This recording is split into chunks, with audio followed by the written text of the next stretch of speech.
Hello and welcome to Wee Willie Wonderfuls. Today we're going to be making Henry the Hippo's ears. They're a slightly different technique, so we're running through it so you are confident on how to do them. These are the cute little ears we'll be making. There, look at this. Henry says hi. We're just going to sit him over there in the corner. Keep an eye on him because he'll be off to the fridge the first chance he gets. Look, it's trying already. No, sit. So we're going to get the wool out of our kit. I'll sit him a little bit further back so we don't want him in the way. He'll probably try eating the wool and everything. So we have our wool. We have our 4mm crochet hook from the kit. And we also have a stitch marker, shape of a hippo. And you can just get the pattern if you wanted to, and it does tell you which wool to use, or we do have the kit available which has everything you need. Just makes it nice and simple. So the pattern that we have for Henry the Hippo, we're just going to turn to page 4, and we can see here ears, and it tells us how to do it. And first we're going to make a magic circle with 6 double crochet stitches. All our patterns are written in United Kingdom crochet terms. If you were using United States terms, then this would be a single crochet stitch, but in UK terms it's a double crochet, so that's what we'll be working with. So I'll just show you the magic circle. There is a separate video for this which goes through it quite slowly, so if you wanted to watch that, that's one of our other videos on our YouTube channel. So we're going to start with a slip stitch,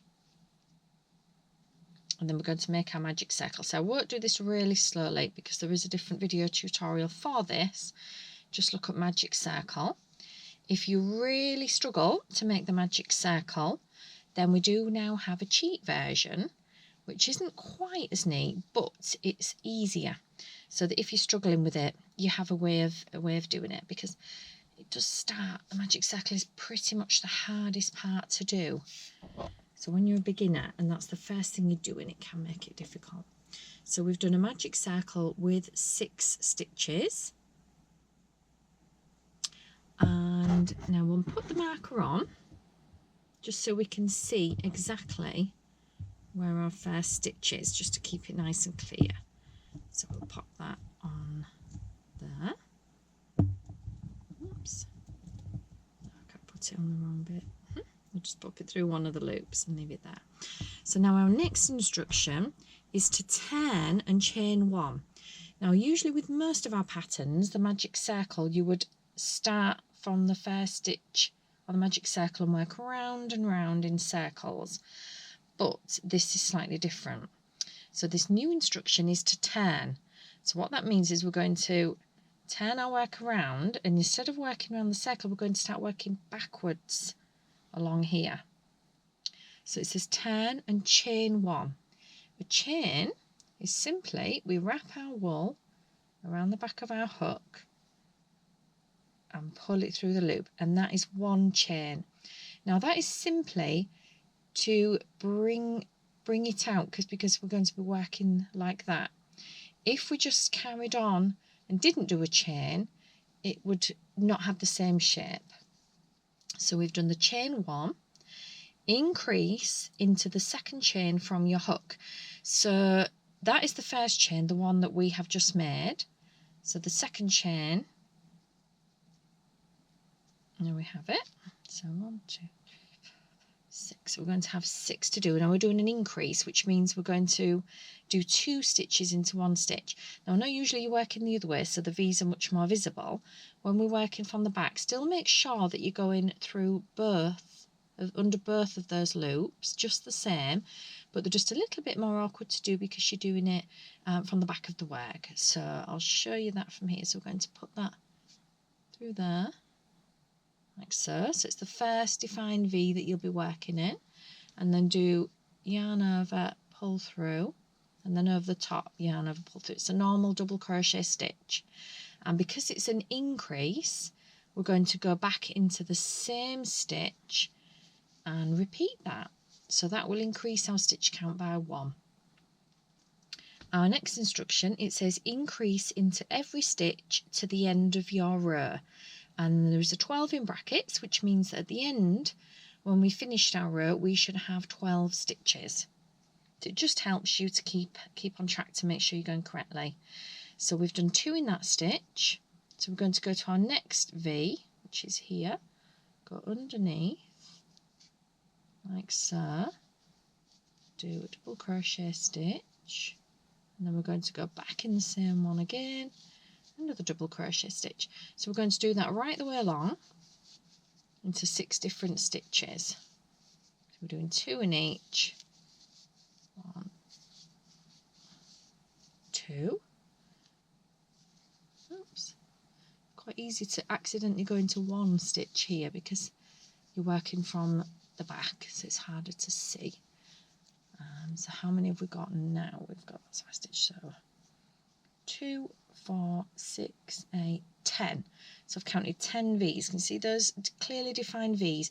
We never count the loop that's on our hook because that's just the yarn that we're working with. So do not count that, it's not a stitch. But then we count all the V's. So 1, 2, 3, 4, 5, 6, 7, 8, 9, 10. So we have 10 stitches. That first little bit there is just, doesn't look like a clearly defined V, that line there, because it's just the slip knot that we started the magic circle with, so we don't count that. So we've clearly got 10, so there's 1 more stitch to work.